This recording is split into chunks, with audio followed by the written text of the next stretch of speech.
Good morning, and welcome to the Unitarian Universalist Fellowship of Midland's online worship service. My name is Chris Nakamura, and I am the worship associate for this morning's service. If you haven't already, please type into the chat box who you are and who you have brought with you today. Unitarian Universalism is a welcoming and inclusive religion.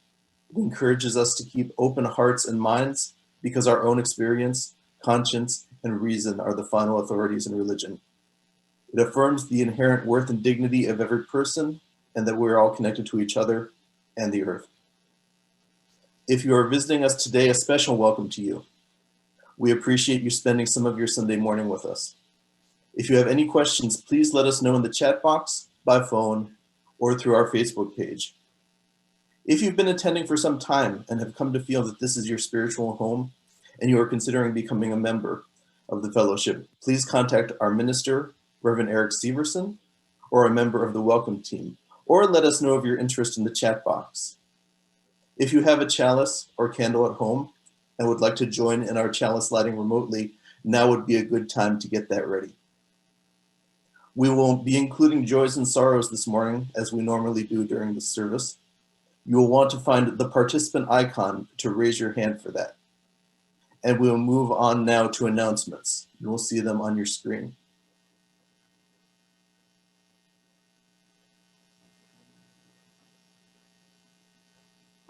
Next week's service will be Stumbling on Happiness, led by Reverend Eric Severson.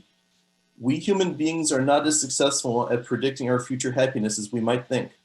We'll consider how distorted perceptions and memories can lead us to inaccurate predictions and how we might find happiness better.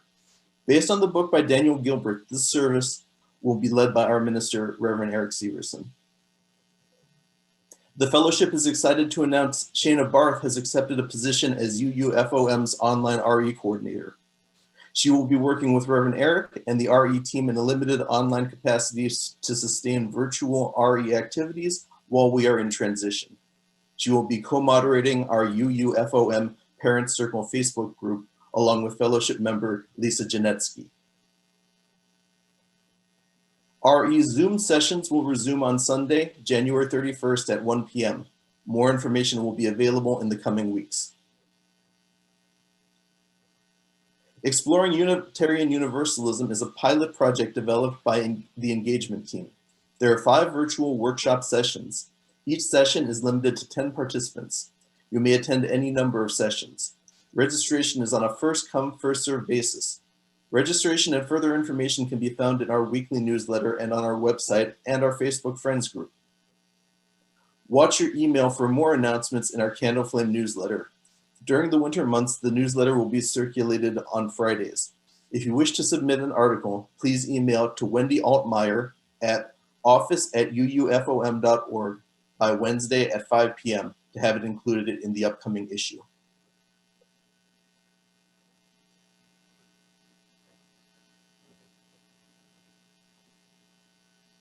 If you have a candle or chalice at home and would like to light it now, please do so. Please join in reading our chalice lighting words today titled Open to Unexpected Answers by the Reverend Julianne Lepp. We seek our place in the world and the answers to our heart's deep questions. As we seek, may our hearts be open to unexpected answers.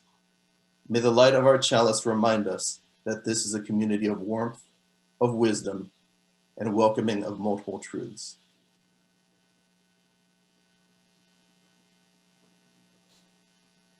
Now Eric will share our opening words.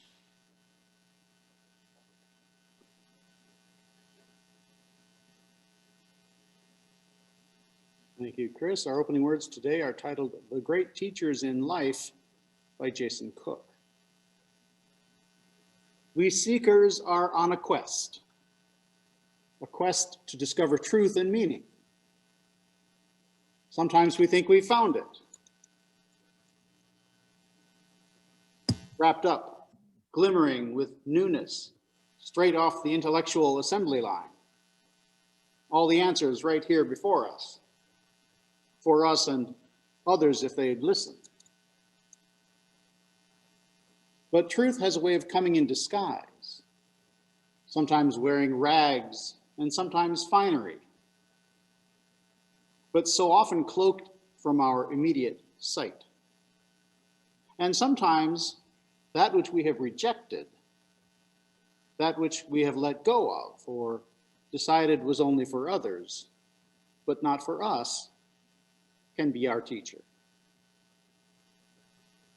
Let our time of worship be an acknowledgement of the never-ending journey toward truth and meaning, and our appreciation of those we learn from along the way.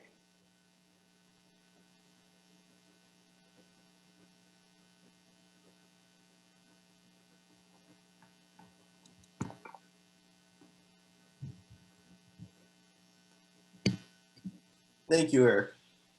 With your mics muted, please join Melanie Willison, Sandy Hay, and Reverend Eric in singing our opening hymn, hymn number 403, Spirit of Truth, of Life, of Power, words by Horace Westwood, music by Lowell Mason.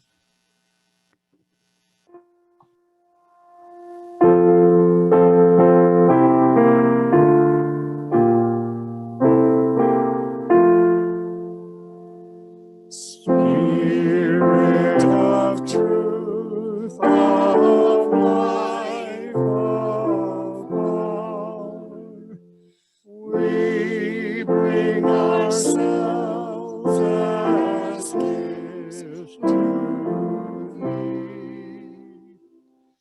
Oh, bind our hearts this sacred hour, in faith and hope and charity.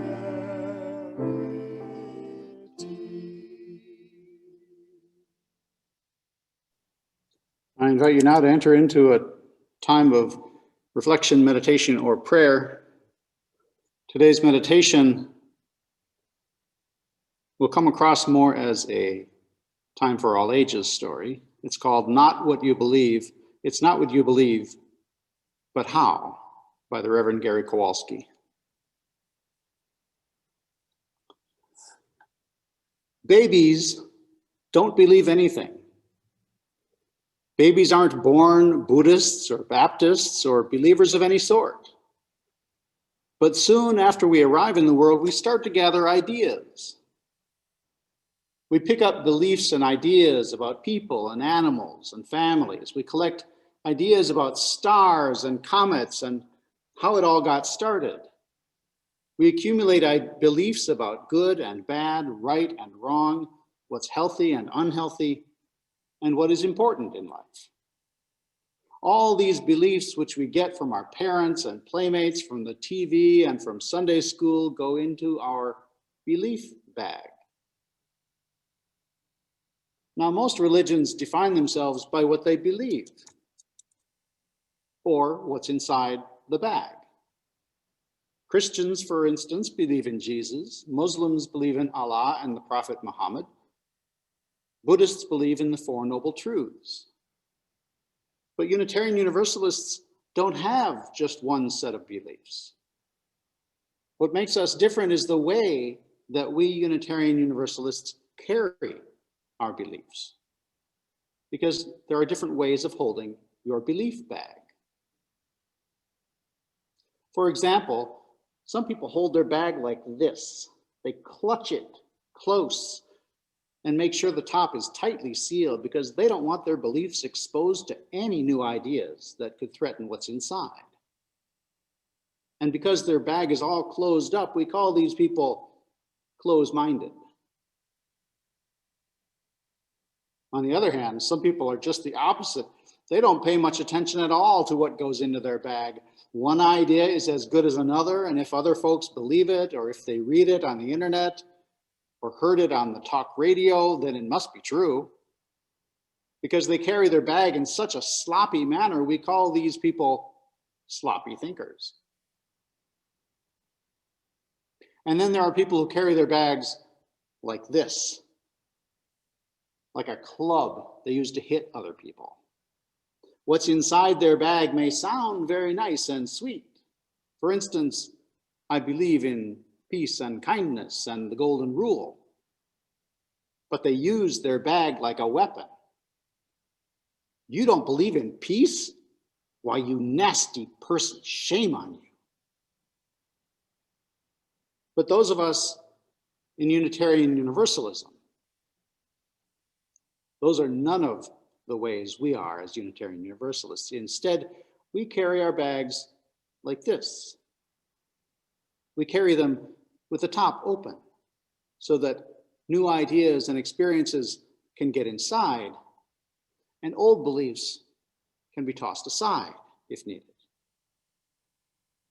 We carry our bags in front of us so that we can see and examine what goes in, to be sure it makes sense and fits with other things we know. And also so that we can see what our neighbors think and share our thoughts with others. Above all, we never use our beliefs to beat up or bully people. That's what it means to be a Unitarian Universalist. The next time somebody asks you, what do the people in your church believe, you can tell them. For Unitarian Universalists, it's less important what you believe than how you hold your beliefs. It's how you acquire them, how you share them, and above all, what you do with them that counts.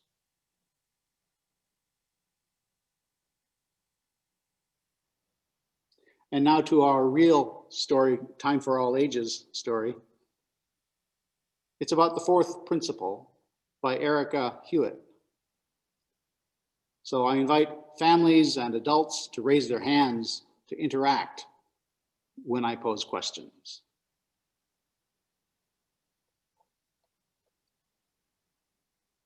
I have 2 small candles today because I'm grateful for our fourth principle, the free and responsible search for truth and meaning.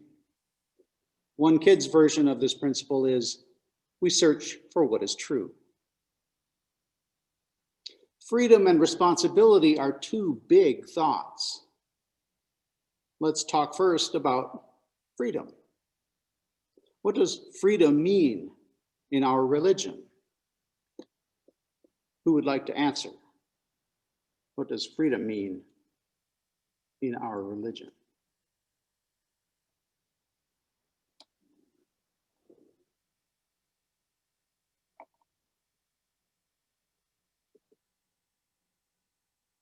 Don't be shy.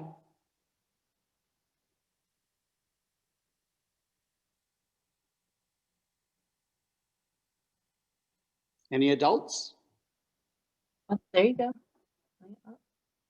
What do you want to say about it? What does freedom mean in our religion? It, What does it mean? it means being able to believe what you want to believe and being able to share those beliefs with others. What do you think about being free in religion? Have Fun. Being able to have fun, Yeah. do what you want to do. Yeah. Okay.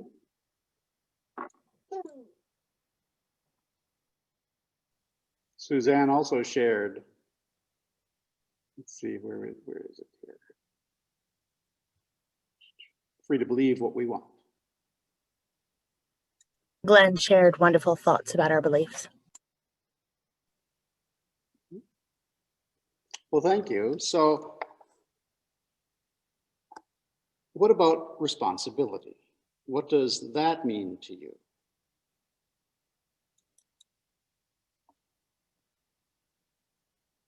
Alan says freedom to consider new ideas.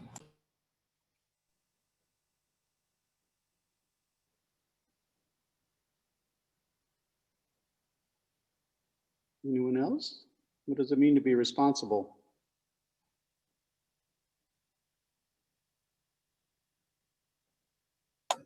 Sarah says our beliefs should not harm others.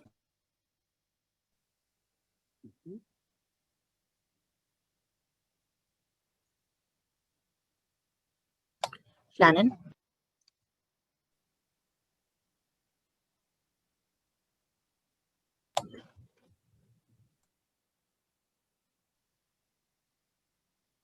Sarah Clave says it means you can't believe anything you want. Linda says it means being accountable. Heather says that your idea is supported by evidence. And Kevin I says, agree with making sure our actions are in line with our values. Ken, Very would you good. like to speak? Yeah, I think that, like Heather said, I think it's making sure that what we believe is what makes sense to us and that it's true. And I mean, personally, I'm an atheist, Alright. but I am open to new ideas.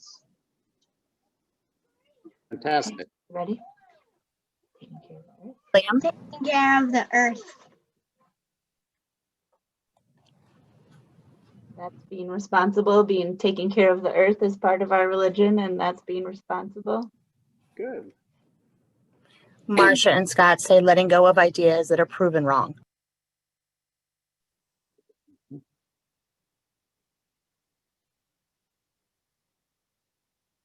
Thank you all. Very good. Our Unitarian Universalist histories are full of people who helped us understand that our search for truth and our job as meaning makers happens with freedom and responsibility. So I'm going to light this first candle in thanks for our religious freedom.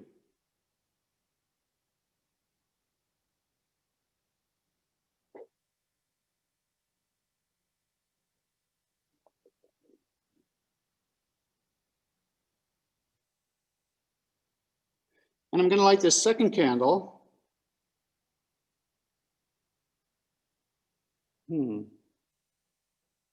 Actually, this candle looks strangely delicious. I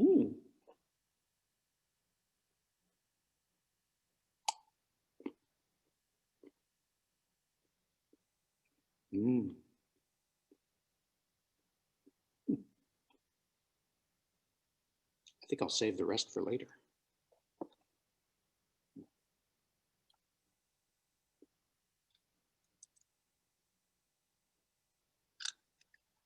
What's the matter? Kevin says don't eat your responsibilities. What happened?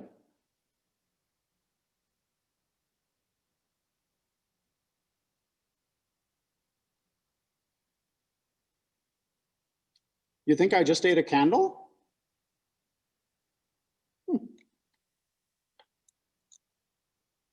Are you sure? How many people here think that I was holding two candles? Raise your hands. What do you think? Was it a candle? Did he eat a candle? It wasn't a candle, it was candy. One thing I love about being Unitarian Universalist is that we get to form our own beliefs and decide what's true for us. That's the free part of our search for truth and meaning. Another thing I love about being Unitarian Universalist is that even when we think we know or believe something, we get to question it and even change our mind. A lot of you believed that I was holding two candles until I ate one. Then you had to question that belief. And maybe someone guessed that I ate a fake candle. It's actually made of turnip. That's the responsible part of our search for truth. Unitarian Universalists try to keep an open mind and allow new information to reshape what we believe is true. As you go into this new week and learn new things, you might want to pause and ask yourself, is that really true? How do I know? And if you do, you can also offer gratitude that this is what UU churches do, UUs do in church too. And please, never eat a real candle. It will make you sick.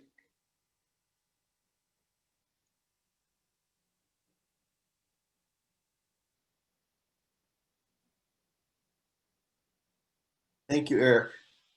Our first reading today is excerpts from Consilience, The Unity of Knowledge by Edward O. Wilson. Creative thought is forever precious, and all knowledge has value. What counts most in the long haul of history is seminality, not sentiment. If we ask whose ideas were seeds of the dominant ethic and shared hopes of contemporary humanity, whose resulted in the most material advancement in history, whose were the first of their kind and today enjoy the most emulation, then in that sense the Enlightenment has been the principal inspiration not just of Western high culture, but increasingly of the entire world. For those who long thus feared science as Faustian rather than Promethean, the Enlightenment program posed a grave threat to spiritual freedom, even to life itself. What is the answer to such a threat? Revolt, return to natural man, reassert the primacy of individual imagination and confidence in immortality. Find an escape to a higher realm through art, promote a romantic revolution. The exuberant self-realization that ran from Romanticism to modernism has given rise now to philosophical postmodernism, the ultimate polar antithesis of the Enlightenment. The difference between the two extremes can be expressed roughly as follows. Enlightenment thinkers believe we can know everything, and radical postmodernists believe that we can know nothing. And to others concerned about the growing dissolution and irrelevance of the intelligentsia, which is indeed alarming, I suggest there have always been two kinds of original thinkers. Those who upon viewing disorder try to create order, and those who upon encountering order try to protest it by creating disorder. The tension between the two is what drives learning forward. It lifts us upward through a zigzagging trajectory of progress. And in the Darwinian contest of ideas, order always wins, because simply that is how the world really works. Our second reading today is excerpts from The Demon-Haunted World, Science is a Candle in the Dark, by Carl Sagan. At the heart of science is an essential balance between two seemingly contradictory attitudes, an openness to new ideas, no matter how bizarre or counterintuitive, and the most ruthlessly skeptical scrutiny of all ideas, old and new. This is how deep truths are winnowed from deep nonsense. If you're only skeptical, then no new ideas make it through to you. You never learn anything. You become a crotchety misanthrope convinced that nonsense is ruling the world. Mere skepticism is not enough. If you're open to the point of gullibility and have not a microgram of skeptical sense in you, then you cannot distinguish the promising ideas from the worthless ones. Uncritically accepting every proffered notion, idea, and hypothesis is tantamount to knowing nothing. Some ideas really are better than others. No one can be entirely open or entirely skeptical. We all must draw the line somewhere. Both skepticism and wonder are skills that need honing and practice. Let's now share in an interlude of two compositions, Minuet in G by Ludwig van Beethoven and Ali Ali from our supplemental hymnal by David Zahavi and arranged by Kenneth Herman, played for us today by Melanie.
Thank you again, Melanie.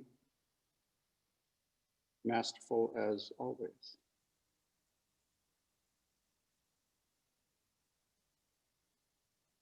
Fellowship member Jim Chrisman won this sermon of choice in last year's Serendipity auction. When he handed me these two books and shared his preferred topic with me 8 months ago, little did either of us know it would be so immediately relevant to our nation's experience. These are difficult and dreadful times.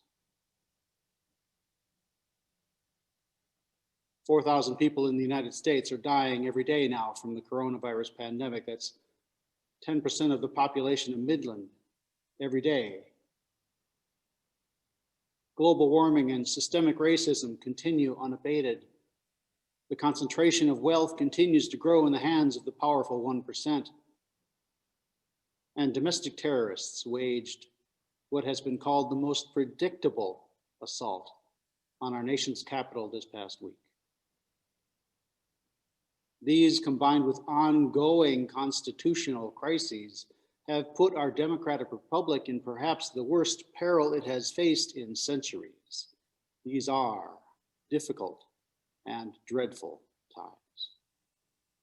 What better time to speak about our susceptibility to conspiracy theories and cults and the tension between faith and reason? There is so much that could be said, so many authorities on which we might draw, that we could provide conversations on these topics for months. I want to speak from a Unitarian Universalist perspective about things that may have brought us to this moment. We Unitarian Universalists are not unique in our lifelong search for truth and meaning. To answer Jim's second question first, yes, I believe that the quest for meaning lies in every human mind and heart. It is the nature of our brains. It is the result of our evolution and human intelligence to want answers, to seek security through knowledge, to know what we do not know. Ours is a curious species. Our living tradition of Unitarian Universalism springs from the Protestant Reformation of Christianity, but our 7 guiding principles were formed from a host of diverse sources, both religious and secular. These include, among other things, the direct experience of mystery, the words and deeds of prophetic people in history and scripture, and humanistic teachings that call us to heed the guidance of reason and the results of science, and warn us against idolatries of the mind and spirit. Our Time for All Ages today, about our 4th principle, illustrated how we affirm the free and responsible search for truth and meaning. It explained that our job as meaning makers happens with the freedom to form our own beliefs and decide what's true for us, and the responsibility that even when we think we know or believe something, we get to question it and even change our minds. We try to keep an open mind and allow new information to reshape what we believe is true.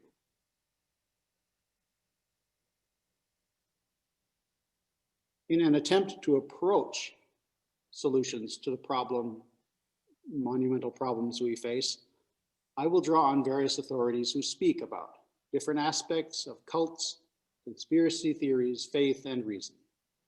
Perhaps they can help us in forming or testing our beliefs. Dr. Janja Lalich is an American author, former Fulbright Scholar, and Professor Emerita of Sociology at California State University, Chico. She escaped a cult the Democratic Workers' Party in 1985, and has since focused her career on the study of cults. Through much study and documented evidence, Lalich and others have described the nature of cults and why people may be attracted to them. A cult is a group or movement with a shared commitment to a usually extreme ideology, typically embodied in a charismatic leader. Of the thousands of cults around the world, not all are religious, and not all new religions are cults.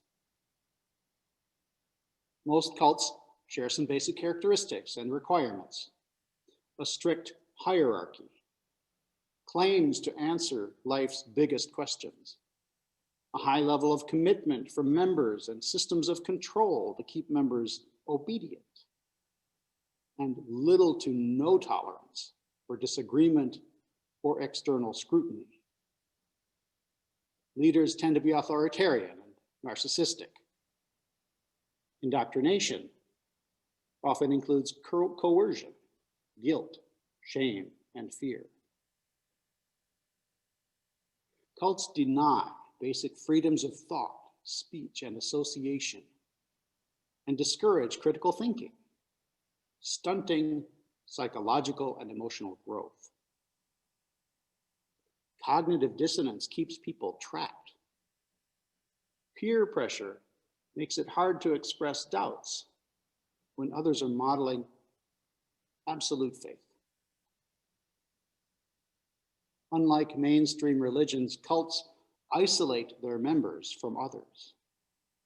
They tend to target people who are vulnerable in some way, are new to the area, have undergone a recent loss, are lonely, or have a strong desire for meaning. Similarly, people who are disoriented or are made vulnerable by certain feelings are prone to conspiracy theories. Author Melinda Wenner-Moyer wrote an article on this for Scientific American in March 2019. Research concluded things that many of us may feel personally: that worldwide events have increased people's anxiety over existential crises, along with a sense of alienation or disenfranchisement. These feelings lead people to think more conspiratorially. A conspiracy theory can provide comfort, Moyer wrote, by identifying a convenient scapegoat and thereby making the world seem more straightforward and controllable. If you don't believe in a conspiracy theory, she quotes a researcher, then you just have to say, terrible things happen randomly. And for many, that is unthinkable. But while we may seek solace in conspiracy theories, we rarely find it. Rather, said another researcher, conspiratorial thinking can incite individuals to behave in a way that increases their sense of powerlessness, making them feel even worse. And negative and alienated beliefs can also promote dangerous behaviors, as we have seen in acts of violence this past week. It may be possible to quell conspiracy ideation to some degree, wrote Moyer, by countering such theories with logic and evidence, encouraging analytical thinking, but only by doing so in ways that do not threaten a person's identity or sense of self, or I would add, their sense of inherent worth and dignity. Conspiracy theories often include contradictions and are based on shaky assumptions. For example, those who support such theories may interpret evidence against their theory as evidence for it. Giving people the tools and skills to look at data critically and objectively might suppress such thinking. Another researcher suggested 3 key questions to improve our analytic thinking skills. What is your evidence? What is your source for that evidence? And what is the reasoning that links your evidence back to the claim? What's your evidence? What's your source? And what's the reasoning? Sources of evidence, said the researcher, need to be accurate, credible, and relevant. In the end, Moyer wrote, conspiracy theories are a human reaction to confusing times. Real harm can come from such thinking, especially when believers engage in violence. But by looking out for suspicious signatures and asking thoughtful questions about the stories we encounter, it is still possible to separate truth from lies.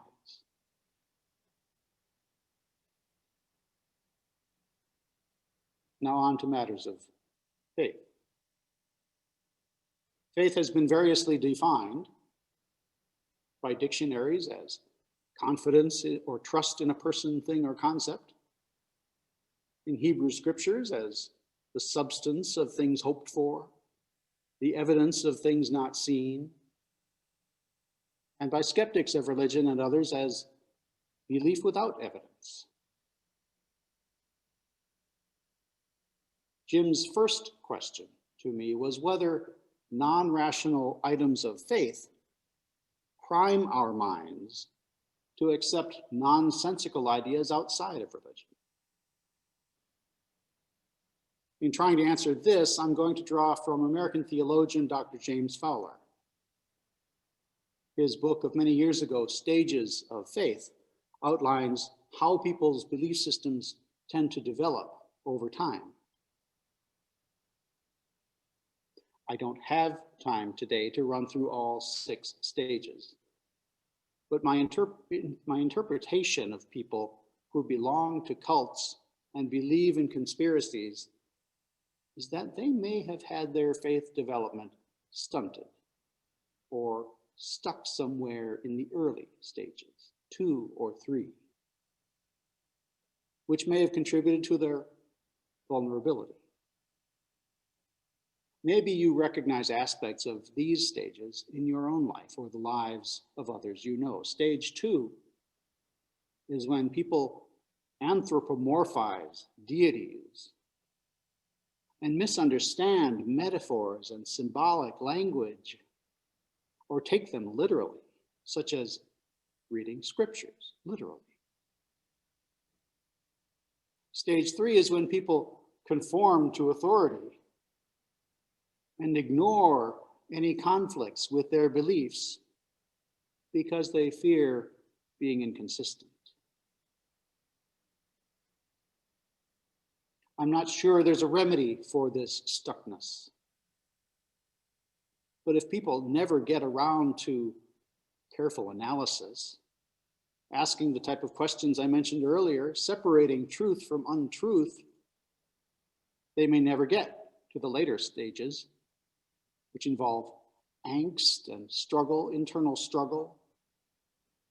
They may never acknowledge paradox or be open to more complex understandings of multidimensional, interdependent truths. And they certainly may never arrive at the final stage, the universalizing enlightenment. In answer to Jim's first question, I would say no. Items of faith do not necessarily prime us for other non-rational or nonsensical ideas, especially given the diversity of beliefs among Unitarian Universalists. I think Fowler's conclusions about faith development can be extended to include beliefs about anything and everything, whether religious or not.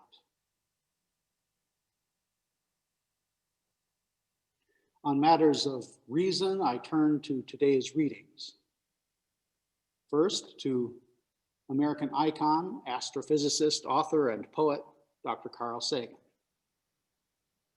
He shared this in his book, The Demon-Haunted World: Science as a Candle in the Dark.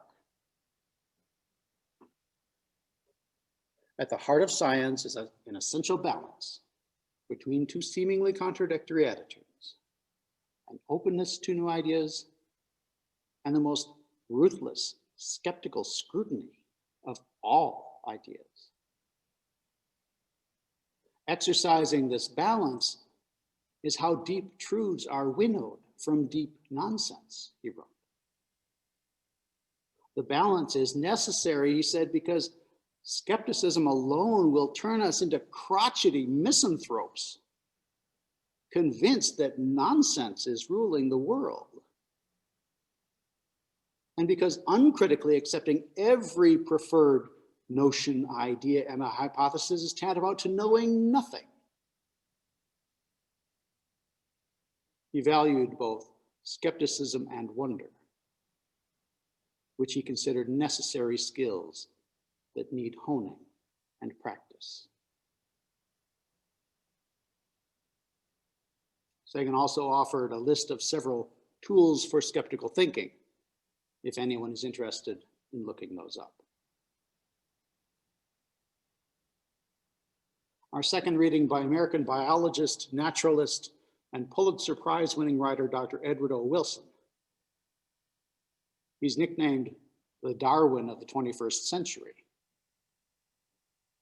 He expressed with a bit of a Euro-American Western bias this in his book, Consilience: The Unity of Knowledge. Creative thought is forever precious, and all knowledge has value. But what counts most in the long haul of history is seminality, not sentiment. Now, because the word seminal has its roots in the Latin word semen, meaning seed, I think he meant something along the lines of, what matters most is that which produces fruit, that bears, that endures with a strong influence on what comes later, and not that which is fruitless, ephemeral, or temporary. Wilson reveres the age of enlightenment, the intellectual and philosophical movement of the 17th and 18th centuries in which reason reigned supreme and evidence of the senses was held as the essential source of knowledge.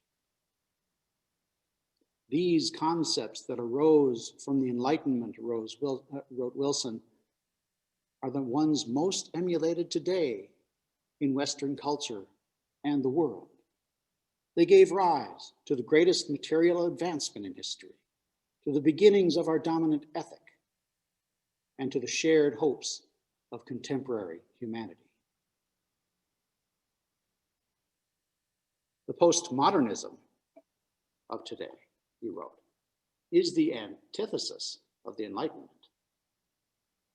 While Enlightenment thinkers believed we can know everything, postmodernists believe we can know nothing. All ideas are relative or contingent on other ideas. There is no objective reality or truth. There is a growing and alarming dissolution and irrelevance of the intelligentsia, he wrote. But he counsels that there have always been two types of people: those who, upon viewing disorder, try to create order, and those who, upon encountering order, try to protest it by creating disorder. Haven't we seen evidence of this over the past 4+ years? The tension between the two, wrote Wilson, is what drives learning forward. It is the tension that propels us upward through a zigzagging trajectory of progress, he wrote. This tension perhaps echoes Carl Sagan's notion of balance between skepticism and wonder. Finally, Wilson makes a claim in which, given the events of the past week, I am not entirely convinced. And I saw the look on Chris's face as he read it. That in the Darwinian contest of ideas, order always wins, because simply that is the way the real world works. I invite you to assess that claim for yourself.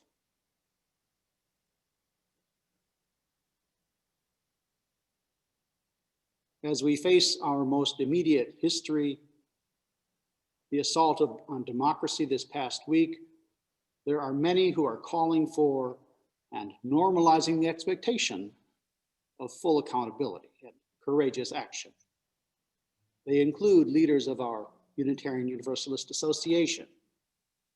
They also include voices such as that of Sherry Lynn Eiffel, president of the NAACP's Legal Defense Fund. She counsels that we need to clearly understand and name what is happening, and not to be afraid to confront those who have been complicit.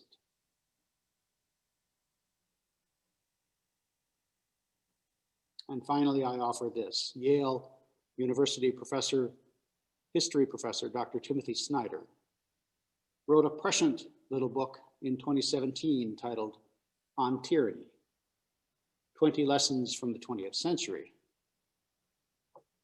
In it, he urges us to believe in truth, listen for dangerous words, be calm when the unthinkable arrives, and be as courageous as you can.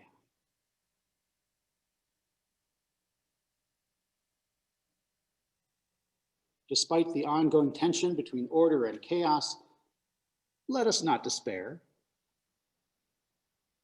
The more progressive of the two major political parties has won narrow control of two branches of the federal government. The election of both an African-American minister and a Jew to represent the state of Georgia in the United States Senate is a historic win. And social media companies have effectively, if temporarily, isolated and helped silence perhaps the most dangerous, powerful, and traitorous person in the world. In these difficult and dreadful times, let us continue to love and care for one another.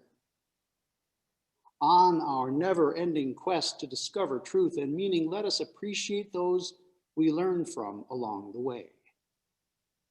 It does matter what we believe, and it matters how we carry our beliefs.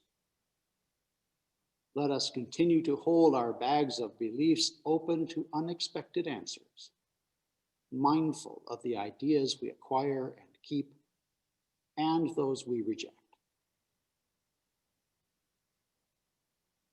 Even as we seek justice, accountability, and peace, let us live the balanced faith embodied in our fourth principle, the free and responsible search for truth and meaning. Let us offer the gifts that we are to the spirit of truth, of life, and of power. Let us maintain in our hearts a commitment to enduring faith, hope, and charity. And even as our nation struggles, let us know that we can return again and again to this community of warmth, wisdom, and welcome. Blessed be, and amen.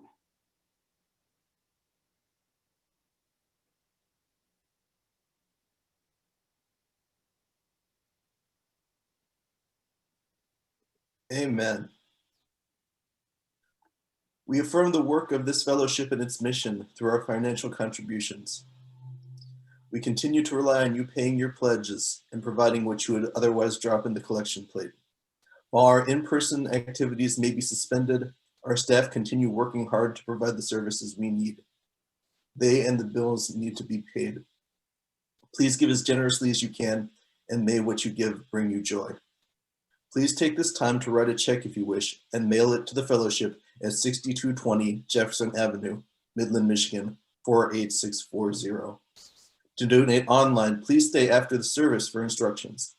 Thank you for your generosity. Let's share now in an offertory Tales of the Vienna Woods by Johann Strauss, played first today by Melanie.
Thank you, Melanie.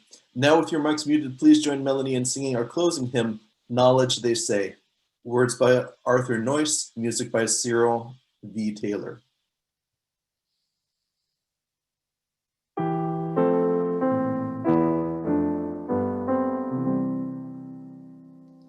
Knowledge, they say, drives wonder from the world.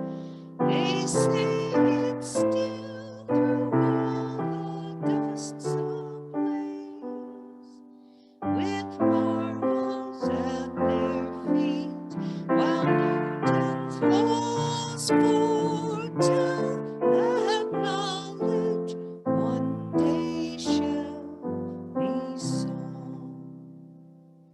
We seem like children wandering by the shore, gathering pebbles colored by the wave, while the great sea of truth from sky to sky stretches before us, boundless, unexplored.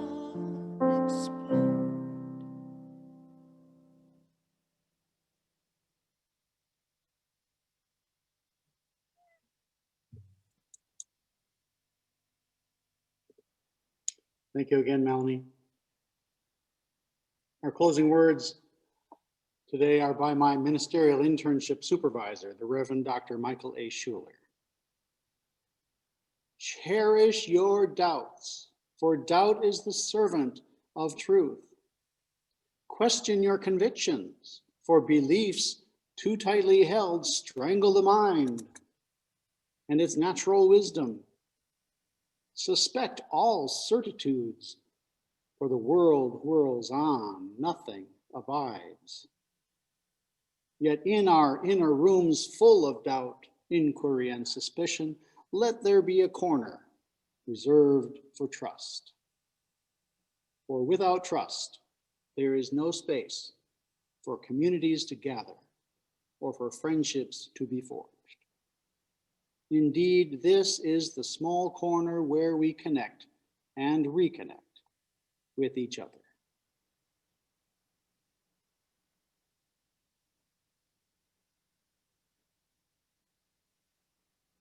Thank you to everyone who helped make the service possible today, and thank you all for joining us. If you can stay to chat, great. It should be a good conversation. If you need to go, we'll understand. Whatever you may encounter in the coming week, please know that the love of this community goes with you. Until we're together again, many blessings. Thank you, Eric.